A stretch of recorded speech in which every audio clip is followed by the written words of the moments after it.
So the Gemara that we're dealing with, real problems that they had at that time. Today's daf is Daf Chav Zayin. And we will begin. We actually touched the Mishnah yesterday, but we'll discuss it again. What happens? We know that if the goyim came and took a girl in captivity, let's say they kidnapped a girl, she can no longer marry a kohen. That's if it's a regular girl, she can no longer marry a kohen, because we assume that her captors took advantage of her. Our Mishnah dealt with if a married woman, if a married woman was forcibly kidnapped by goyim. So it depends for the reason why they took her. Why did they take her? Why did they kidnap her? Al Yedei Moment, because the husband owed them money. So it was like a mafia thing. And therefore, they don't want to take advantage of her, because if the husband finds out they took advantage of her, he's going to refuse to pay any money. And so therefore, they're just holding her in captivity. So when she's released, mutaris labala, she's mutter to her husband. We said not only to her husband, who is Israel, but even to her husband, the kohen, who, if his wife was raped, he can't even take her back.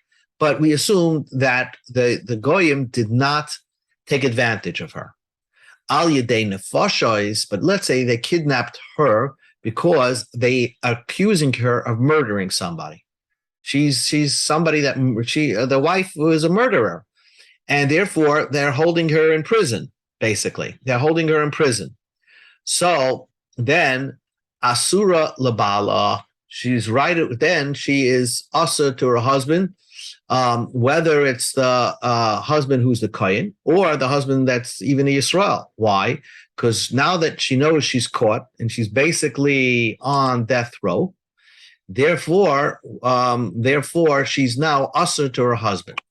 Okay, so that was the Mishnah. Okay, we begin the Gemara when Daf Chav Vav Beis by the Gemara, which we were left off yesterday. Amar Rav Shmuel bar Rav Yitzchak Amar Rav Shmuel bar Yitzchak said in the name of Rav, Lo Shonu, it was not taught. It was not taught what? That a woman who's kidnapped by goyim, if it's for a monetary reason, means that if the husband owed money, you told me what? Mutaris labala. They didn't take advantage of her, and when she gets released from this captivity, she can go back to her husband. Ella, it was only in a situation, Sheyad Yisrael Takifa al Umas Oilam. It was a time when the Jewish people were dominant over the Goyim. In other words, the Goyim had their own court system. And therefore, according to their court system, if somebody didn't pay a debt, you took his wife into captivity and wait till he pays the debt. But the Jews were more dominant and made sure that it didn't get out of hand. Then, in that scenario, we can assume that although the Goyim are doing things on their own, since the Jewish hand is dominant over the Goyim, therefore we assume that she wasn't taken advantage of, and when she's released, she's mutter to her husband. But yad umas oilam takifan al atzmam. That's if the Goyim are dominant al atzman over themselves, but basically it's like tongue in cheek. It means if the Goyim are dominant over us, it means it's a time of real severe gullus, right? So then, so therefore, the goyim, if they take somebody who didn't pay a debt, they take his wife, they take advantage of their wife because they're not afraid they're going to lose their money, because the husband is going to be forced to pay. I mean, they'll do whatever it takes to get the husband to pay. So afilu al yedei moman, even if she was taken into captivity because the husband owed some money, when she gets released, asura lebala, she's prohibited to go back to her husband. Okay, so now the Gemara asks a question. Mosiv Rava asked the question. And the Brisa says, you tell me that when Yad Umas Oilam Takifan, then she is asur to her husband. Listen to this story. Hey, Rabbi Yosi Akoyim, Rabbi Schaya ben Hakatzav, they said a story. Rabbi Yosi and Rabbi Schaya, they said a testimony about a story.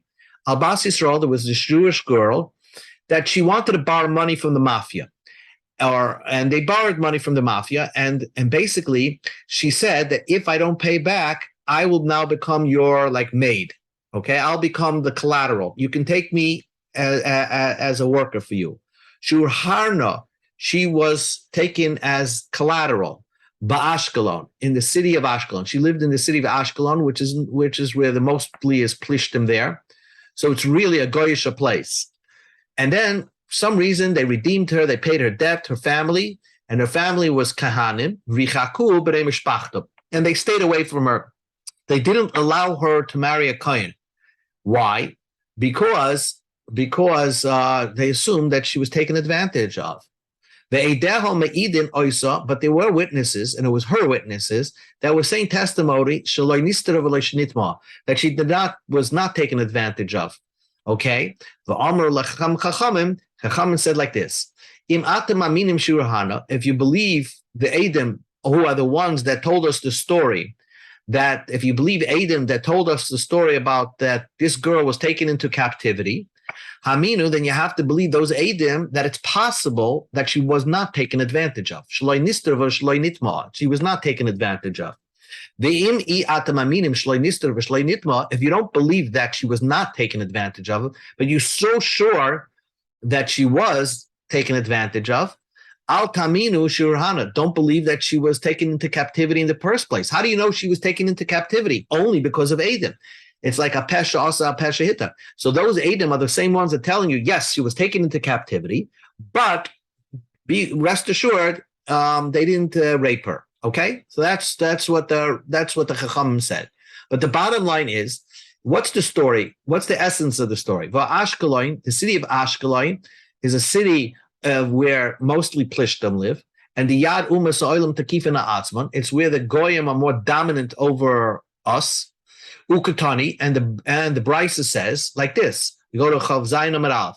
For Hannah, only if she was taken as collateral on her own free will, then we assume that without Edom that she was, taken advantage of and she slept with them. But Nechbasha, but when she was kidnapped because she didn't pay a debt, and that was, they just want her husband to pay back the money. So then, and if they're going to take advantage of her, they're going to lose the money because the husband's not going to pay up. Then we'll assume that in all circumstances, she's not taken advantage of.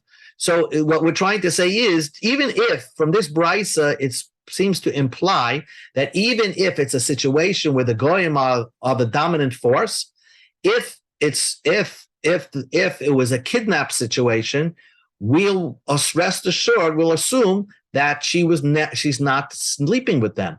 So that's a contradiction to what we said earlier. Who said this earlier? Rab Shmuel bar Rav Yitzchak Amar Rav.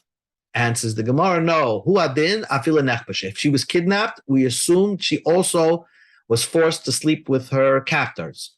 The story over there was she walked in willingly as collateral. She walked to them. But that the same would apply, that we will assume that she slept with her captors if she was taken as kidnapped to pay back the money. Ika de Amri, others have the same, they come to the same conclusion, but they just had a different version of what transpired, what the conversation was. It was like this. Amar Rava said, Af ana nami tanina. Rava commented on Rav that it's also or Brisa that seems to corroborate what you just said, that when someone is taken into the hands of Goyim, we assume that they were raped. Because hey, Rabbi Yossi ben Akatzav Ruhana ba'Ashkelon, she walked into their hands because she felt she was collateral, and this was in Ashkelon. And when she got released, her family stayed away from her. But Edom said, she walked to the people who she owed the money to, but the Edom are saying that basically they didn't take advantage of her.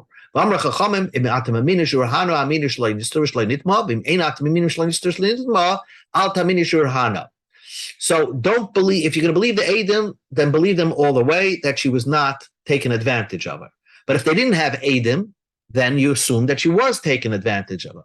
It's a story of money. She owed money, and she went directly to the lenders themselves. The reason why she's permitted to marry a kohen, the Eidim Idina, because Eidim witnesses are saying nothing happened. Ha ein Eidim Isa, but if there was no Eidim, you assume as soon as she was taken over into the hands of goyim, we don't say that she's tar. She slept with the goyim. And my love, wouldn't you say this also implies loishna hurhana, but loishna nefpasha? It would make no difference whether she was collateralized or she was kidnapped. In all situations, we always assume that a girl who ends up in goyish hands was taken advantage of her. And says the Gemara, loy, not so.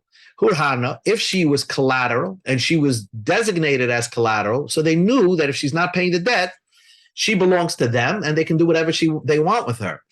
Shani, that's different. But kidnapping, we can assume since they're doing it against the law, it wasn't legal. Even according to their laws, it's not legal to kidnap somebody. So they're afraid to take advantage of her. They're just holding her, holding her in order for the husband to pay up the loan. So it's not necessarily certain that they are taking advantage of her, and she would technically maybe be permitted to go back to her husband, to her husband, the kohen, if she gets released. Ike de Rami lo mirma. Others ask this as a question where you see differentiation between if we're on top, if the Jews are on top, or if the Goyim are on top. Because in our Mishnah Tanan, we learned in our Mishnah, Al Yedei Maman, a woman who's taken into captivity because her husband owed money, Mutaris Labala, she's permitted to go to her husband. Uraminu, and somebody asked as a contradiction, hey, Rabbi Yossi, etc., etc. Well, Ashkelon, that story was the Al Yedei monument. It's because of money. Ukutani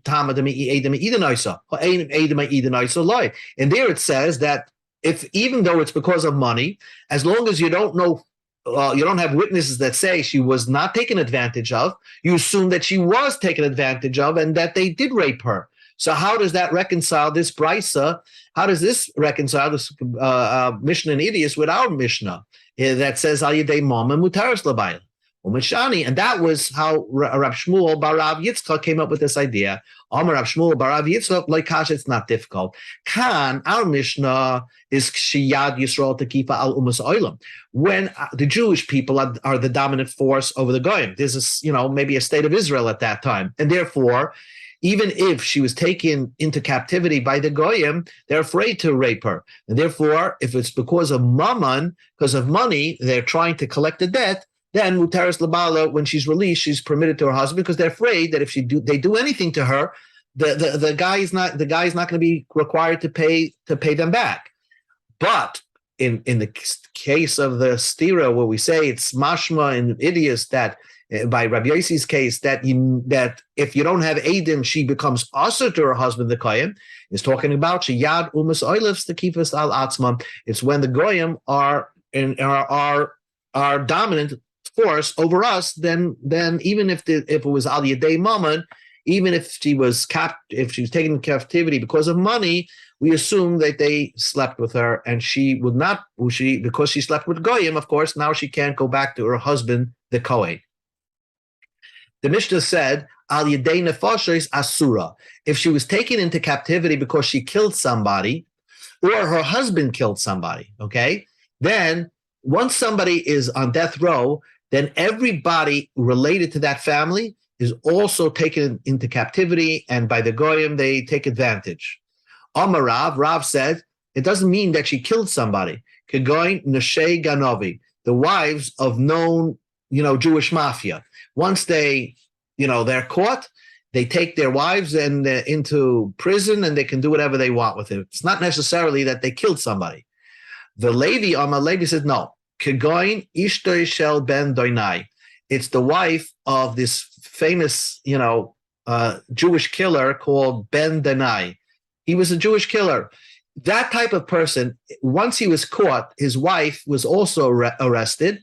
You can assume that his wife was taken advantage of in prison, because once her husband is on death row, then all the wife is also made to be like Hefker, and they do whatever they want with their wife, because associated by guilt. Omar Chizkiah said the only time that they will start sleeping with the wife is v'hu shenigma dina lahariga. When the husband they already found the husband guilty that he's supposed to be killed.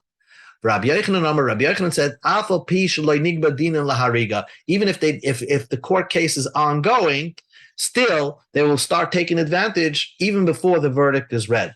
Again, this was a situation. I'm saying this maybe I'm saying too lightly, but when it was a time that when they would find somebody who was arrested because of stealing or drug trafficking or whatever, they would automatically sentence him to death and do whatever they want with his wife. And Rav Levi said it had to do only if they killed somebody, then they would take advantage of their wives as well. Okay, new Gemara, new Mishnah. Ir shekavshu karkoim. If you have a city that was surrounded by an army, right? So kol kahana shenimtzu b'soichem psulas. You can imagine that once the army gets loose, they raped all the ladies that are married to kahanims, and therefore we can assume that most of the women that are married to kahanim are not permitted to return back to their husband. Even if you don't know for sure that they were taken advantage of, once the city is surrounded and besieged by this army, you can assume that all the ladies become disqualified from remaining with their husband. Even if they say, "I didn't sleep with anybody," we don't believe them. But if they have witnesses that are saying, defending this lady and saying, "Oh, this woman did not sleep with any of the people of the army," afila eved, even if it's a slave, afila shivcha, even if it's a maid, obviously not her maid, we'll see about that. Hare elidamonim, they're believed. So even if there's like one slave that said this lady who's married to a kohen did not sleep with any of the people of the army, then they're believed, and she's permitted to return back to her husband. The woman herself can't say, "Oh, I never slept with anybody." Once the city was surrounded by what? By army. So they're trying to take over the city. So then everybody becomes puzzled to their husbands. So the Gemara asks a question. Rumini, let me ask you a contradiction. The Brisa says, Baleshes, which is also another name for army, Shabal that's coming to a city, Bishash Shalom, if it's just a peaceful routine. So then, Chavias Psuchis Asuris, if you find barrels of wine that are open, Asur, you're not allowed to use those barrels of wine, because we assume that the army walked around the city and touched all the wine, or they will manasech all the wine to Avodah Zarah, and therefore an open barrel of wine becomes Asur. Shetumais mutaris, but a closed barrel of wine remains permitted, because we don't assume that they opened it up, poured out wine for Avodah Zarah, and then closed it back. So if it's closed, then we assume that it was not touched by any people of the army, and this wine was not poured l'Avodah Zarah. But b'shas milchama, but let's say this army is ready to do war with the city, so then elu ve'elu mutaris, no barrel of wine, open or non-open, they're all permitted. Why? Lefish ein penai lenasech, but they have no time. They're to war, so they have no time to take wine and start doing a service for their Avodah Zarah. So we see that if it's a wartime, they're just strictly business over here. So why don't you say the same thing in our Mishnah? It's wartime. So why would you assume that the women are puzzled? The army is busy trying to capture the city. Answers the Gemara the simple answer. Amar Rav Mari said, Livol yesh planai. Even during wartime, they have a drive, a yetzahara, motivation to a high testosterone to do znus. So therefore, there's time for that. And therefore, the women are aser. L'naseich, to start pouring wine and doing a ritual for an Avodah Zarah, ein panai, there's no time for that. Rav Yitzchak bar Elazar mishmei de Chizkiah Amar. Rav Eliezer bar Elazar, in the name of Chizkiah, he tried to qualify our Mishnah in a new way. Kan bekarkom shel oisa malchus. When do you say that everything that they have time, that they don't do znus, even an army will not do znus, if they're trying to annex this city as part of their country. So then the army doesn't want to, rape any of the women there, because they want to keep the people happy with their new captors, and so that they'll become part of their new country and they'll pay taxes to the new country. So they will not take advantage. But in a case that they will take advantage is bekarkam shel malchus acheres. It's a war, an army that's going against for another kingdom. In other words, they're just trying to destroy another city. If they're out to destroy another city, then they'll take advantage of the women. But if they're trying to annex the city to become part of their kingdom, then they will not take advantage of the women. So the Gemara says like this, wait a second, shall oisa malchus, even if they're not trying to take advantage, even if they're not trying to destroy the city, but they want to annex the city as part of their own kingdom. Can you be so certain that one person of the army escaped and raped a woman in the city? I mean, these are men who are in army clothing. It's talking about when the army sets off their own police force to make sure that nobody is raping any of the women in the city. So the Gemara says, but it's not possible that one of the watchmen fell asleep at the wheel. Rab Levi says,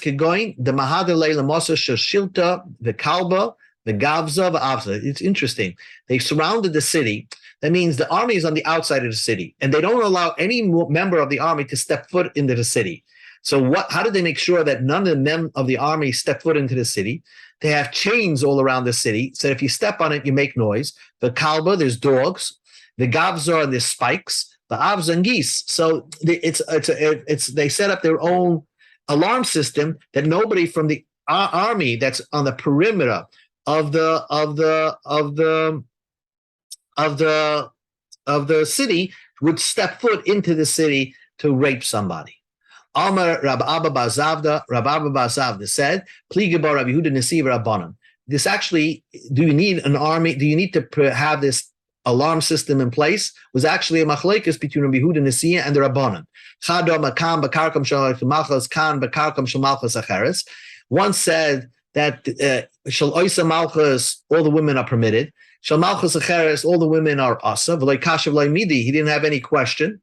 The Chad, Kashile Kohani. Even the one of them had, even by Karkam Shal Oisa Malchus, he was also concerned. Maybe even if it's, they're just trying to annex the city, you can't be certain that no member of the army are going to cross the line and rape somebody.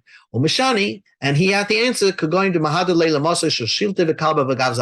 there was an alarm system in place that protected the people of the city from not being taken advantage of, and therefore you can assume that all the women of the city are permitted. Okay, so now the Gemara says a new halacha regarding this matter. Again, a city that's surrounded by an army, their army is there for a reason. They want to capture the city. So Amar Rav Idi bar Avin Amar Rav Yitzchak bar Ashyan,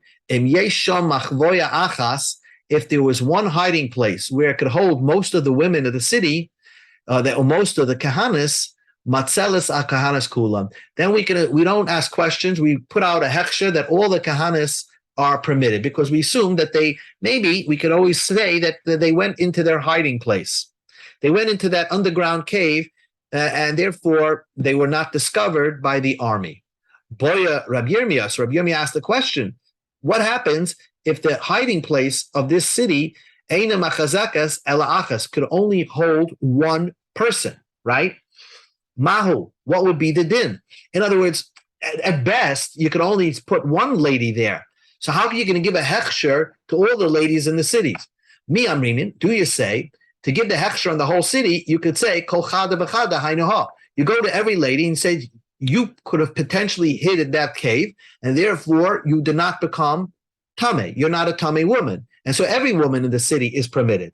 Or you would not say, because it's impossible that every girl was in that hiding place at the same time. So therefore, that's something that's very difficult to accept. So the Gemara says, wait a second, my shana mishnei shavilim. Why would you say that case would be different than the two paths of the road? There are two roads, two paths of the road, And we had this, I think, in Pesachim, right? So there was two paths in the road. Echatame, one is a highway that had like a dead body there, or a caver there, right?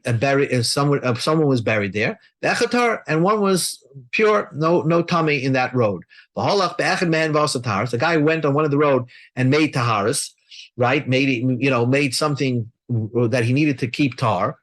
And the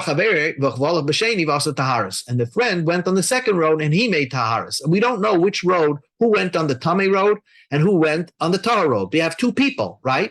Rabbi Yehuda says, initial zebef niatz uzebef niatz and tahirish, shneim kachas tameis. Rabbi Yossi Amar ben kach uben kach tameim.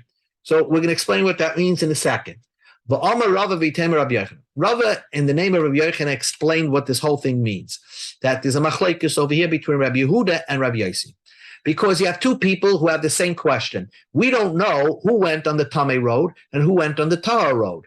So, bevachs achas, if the two people come to the rabbi at the same time, divrei hakol tameim. Nobody would argue they're Tamei, because the rabbi can't say that you're both Tahar, because one of them went on the Tamei road.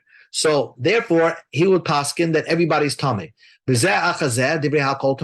they come one after another to the rabbi will say, since it's a 50-50 chance that you went on the Tamei road or the Tahar road, it's a suffix tuma. Rishus Rabim, the halacha is a suffix tuma. You don't know if you contact the tuma, and if it's in Rishus Rabim, you're Tahar. So therefore, everybody would agree that Tahar. The question was, the guy comes to the rabbi and asked about himself, and then asked about his friend. I'm a messenger for my friend, and I'm asking you, what should I tell my friend? So is that like bavas achas or not like bavas achas? Rabbi Yehuda says that they're not like bavas achas. Rabbi Yossi says they're like bavas achas. So the Gemara is now asking a question like this. Think about this lady. When a lady comes to you and says, you're the rabbi, and says, our city was surrounded by army, yet there was one, underground cave that could hold one person. So the rabbi, by telling her that you're tahar, right, basically has to paskin that he's paskening like everybody in the town is tahar, because she's not only asking about herself, she's asking about everybody, because it's not possible that everybody would have been in that hiding place at the same time. So you're basically saying that you're in the hiding place, but not somebody else. That would be impossible. You have to paskin for everybody at the same time. So it's given the shari lokuli, since you're giving a hechsher on the entire city, you're not giving individual hechshers, but you're giving a hechsher on the entire city. It's like everybody asking you at the same time, and most of them were not in that hiding place during the time of the siege. So how can you allow them to all be tar when you say over here, b'vas achas divri hakol tameim? So the Gemara says that's a simple answer. Hachi Hashem, this is the yesod of the whole daf. You don't know for sure that somebody was raped. Hasam over there by the two roads, Vadai Ikatuma. There's definitely a grave on one of the roads. You don't know which road. You don't know who went on the road. So therefore, if they come to you at the same time, the two guys, you have to say one of them is Tame. Hacha over here, you don't know for sure somebody was raped over here. It's all a chumrah of the Rabbanim, that if there's a siege over here, you say everybody is Tame. But it's all chumrah derabanan, not based on a known case. And therefore, if there's any slight way we could, give an excuse that possibly women were saved and they were not raped, we're very lenient by this case of shvuya. Okay, Gemara continues. Boy Ravashi. Ravashi asked the question. Amra, she said, if a woman says, I never went into the hiding place, but I never became tameh. So, but there was a hiding place in the city. Mahu, what would be the case over there? Would you say we go to Amid Beis? Mali l'shaka, why did she have to lie? She could have said, I went into the hiding place. So trust her if she says she wasn't raped. Or maybe we don't say that. So, mahu maisa. The Gemara wants to compare it to a story. Dahu Gavre, there was this person, the Agar Lechamora Lechavre, that rented a donkey from his friend. A man rented a donkey from his friend. Amalei, the friend, the guy that owned the donkeys told the renter, don't go on this road called Nahar Pakoid, the Ikamaya, because there's a flash floods over there, and my donkey could get killed. Go on another road. Zilba Orcha the Narish. Go on the Narish road, the Lake Amaya, because there's no flash floods over there. But the renter did not listen. He went on the Namar Harpakoid.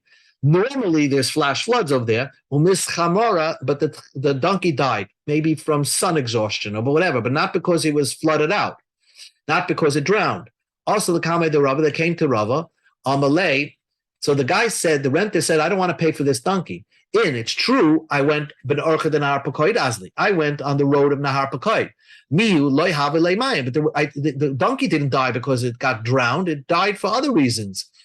So Rava said, we trust him, and he doesn't have to pay for the donkey. Mali Shaka, why did he have to lie? He could have been, if he could have said, I followed the renter's guidance. I went on the other road where there is no water. But the fact he said that I went on I didn't listen to the person that rented me the donkey, but I'm telling you, it didn't die for that reason. Rava said you don't have to pay. The Amalei Abai disagreed. He said you do have to pay. To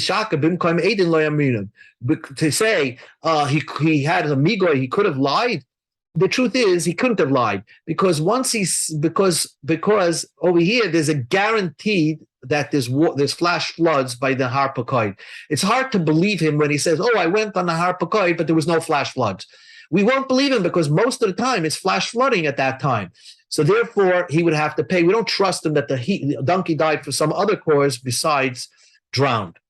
So therefore, the Gemara asks over here, since you know that this city was taken over was surrounded by an army, so it's almost like it's guaranteed. Isn't it guaranteed that the lady is going to be raped? And according to Rabaya, you wouldn't say, migoy, against almost a guarantee that she's going to be raped. You don't say that she has good kindness and we should believe her. It's almost guaranteed that once the city is surrounded by an army, we should assume that the lady was raped.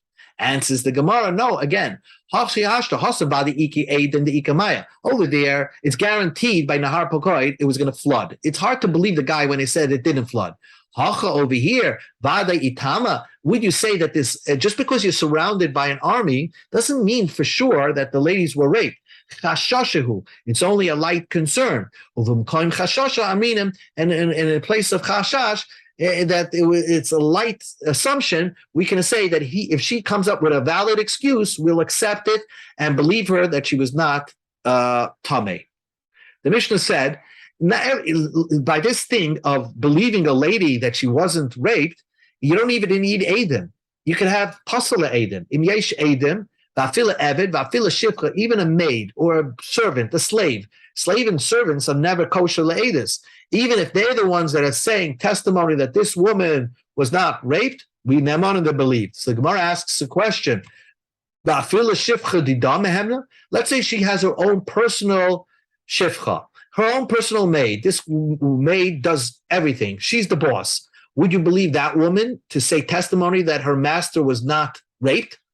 It seems that you would. Uramini, I'll ask you a question.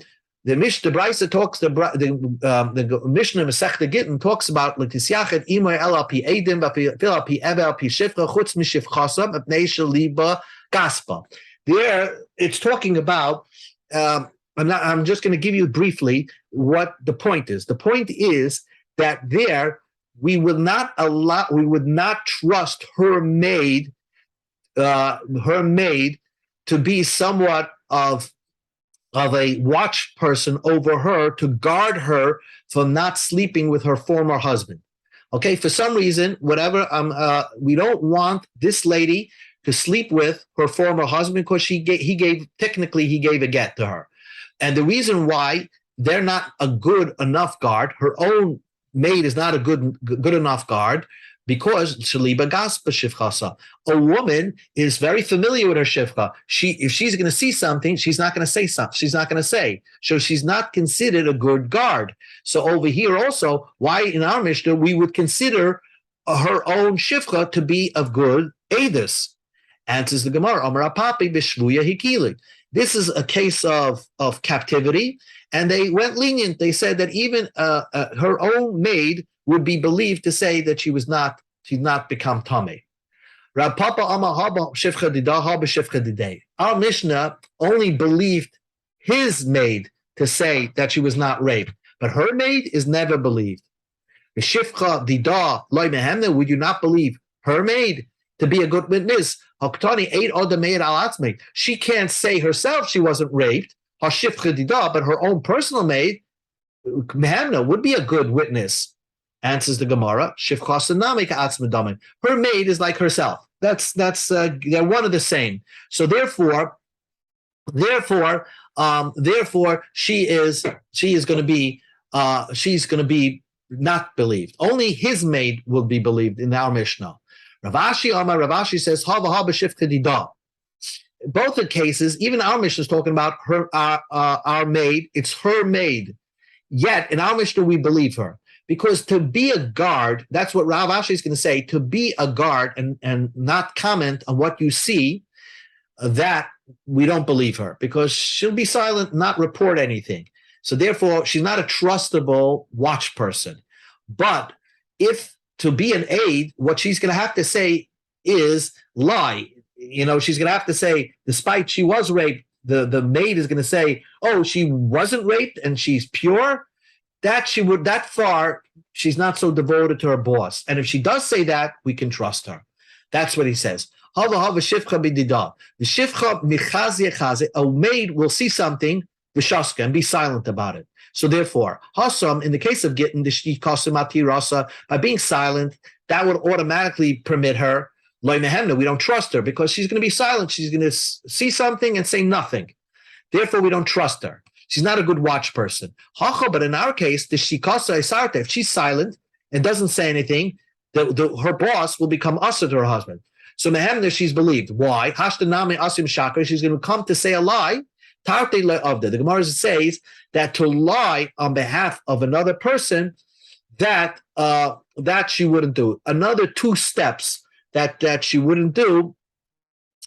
She wouldn't. Okay, we're going to stop over here. But to say two things: to be a watch person and be silent, that she's ready to do, not to comment on what you see. But a maid to actually lie on behalf of her boss, she would not do such a thing. And therefore, if she does do such a thing, she must be saying the truth because it takes a lot of courage to do that. So therefore, our Mishnah believed a maid, even if it's her maid, to say testimony that she was not raped. Because obviously, if she has the courage enough to say Edis, we assume she's not going to lie. But again, Rapapa doesn't believe her maid, only his maid. Okay? And then we'll end off over here. We'll end off by Kiha. We'll continue over here to the Gemara just wants to discuss that issue with a story.